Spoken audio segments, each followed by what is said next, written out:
गौतम बुद्ध जब भी अपना प्रवचन समाप्त करते, अपने शिष्यों को 3 बार समझाते और कहते कि जाओ अब अपना अपना काम करो।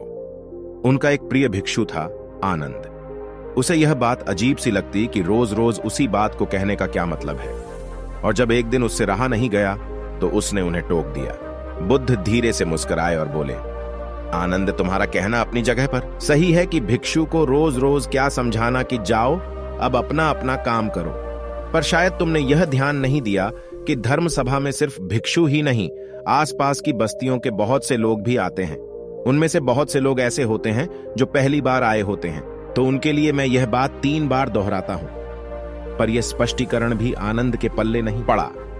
इस पर बुद्ध बोले, आनंद, आज की सभा में जितने लोग बैठे थे उनमें सन्यासी तो बहुत सारे थे, पर एक चोर और एक वेश्या भी थे। कल तुम ऐसा करना कि किसी एक सन्यासी उस चोर और वेश्या से जाकर मिलना और उनसे पूछना कि मेरी बातों का उन्होंने क्या अर्थ ग्रहण किया। यह सुनकर आनंद और आश्चर्यचकित हुआ कि इतने लोगों की भीड़ में बुद्ध ने चोर और वेश्या को एक नजर में कैसे पहचाना, और भला मैं कैसे जानूंगा कि वह चोर और वेश्या कहां रहते हैं। बुद्ध उसके मन की बात समझ गए। उन्होंने आनंद को चोर और वेश्या के बारे में बताया और जाकर आराम करने को कहा।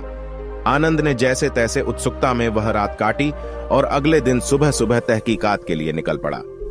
सबसे पहले वह एक सन्यासी के घर पहुंचा जो बुद्ध की धर्म सभा में नियमित रूप से आता था। आनंद ने उससे पूछा, रात्रि सभा में बुद्ध ने जो आखिरी वचन कहे कि अब जाकर अपना अपना काम करो, आपने उससे क्या सीखा? इस पर वह भिक्षु बोला, इसमें सीखने वाली क्या बात है? भिक्षु का नित्य कर्म है शाम को ध्यान, अल्प भोजन और विश्राम।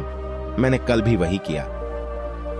आनंद को पता था कि भिक्षु से उसे यही उत्तर प्राप्त होगा, अतः वह मुस्कुराया और चोर के घर की ओर चल पड़ा।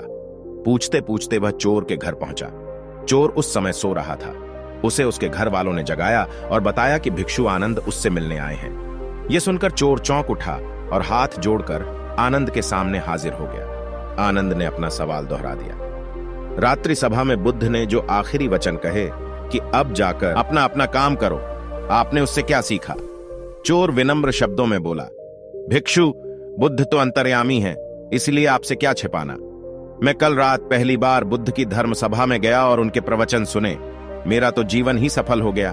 बुद्ध के प्रवचन सुनने के बाद मैं उनके कहे अनुसार अपने काम यानी कि चोरी करने निकल पड़ा, और कल इतना तगड़ा माल हाथ लगा कि अब आगे मुझे चोरी करने की जरूरत नहीं पड़ेगी। अब मैं अपना जीवन आराम से काट सकूंगा। चोर की बात सुनकर आनंद हैरान रह गया।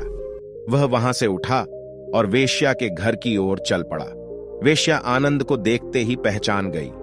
उसने आनंद को प्रेम पूर्वक घर के भीतर बुलाया और उनके लिए जलपान लेकर आई। जलपान ग्रहण करने के बाद आनंद ने वेश्या के सामने भी अपना सवाल दोहराया। यह सुनकर वेश्या बोली, भिक्षु, भगवान बुद्ध ने अपने प्रवचन के अंत में कहा कि जाओ अपना अपना काम करो। सो प्रवचन के बाद मैं अपने घर आई और अपनी नाच गाने की महफिल सजाई। लेकिन बुद्ध के आशीर्वाद से कल के जैसी महफिल तो कभी नहीं सजी। कल मेरी महफिल में कई बड़े बड़े राजे महाराजे पधारे। उन लोगों ने प्रसन्न होकर इतना धन धान्य मुझे दिया कि अब मुझे धन के लिए ये कर्म करने की आवश्यकता ही नहीं पड़ी डिडेगी। आनंद के आश्चर्य की सीमा न रही। वह वहां से वापस महात्मा बुद्ध के पास गया। उसने बुद्ध को जाकर प्रणाम किया और उन्हें सारी बात कह सुनाई। बुद्ध बोले, आनंद, इस संसार में जितने भी व्यक्ति हैं, सबके मस्तिष्क अलग अलग हैं। वे सभी लोग अपनी बुद्धि और क्षमता के अनुसार ही हर बात का मतलब निकालते हैं। इसीलिए मैं अपनी इस बात को 3 बार कहता हूं कि जाओ अब अपना अपना काम करो। इसके पीछे मेरी सोच यही है कि किसी के समझने में कहीं कोई कमी न रह जाए, लेकिन इसके बाद भी लोग उस बात का मतलब अपने अपने हिसाब से समझते हैं और इसका कोई उपाय भी नहीं है। इसीलिए यह सृष्टि ऐसी है। हम इसे बदलने के लिए लोगों को प्रेरित तो कर सकते हैं, पर हमारी बातों का कितना असर उन पर होगा यह कोई नहीं जानता। इसीलिए मैं सभी के साथ एक समान व्यवहार करता हूं और सभी को एक समान अपना अपना कार्य करते रहने के लिए प्रेरित करता हूं।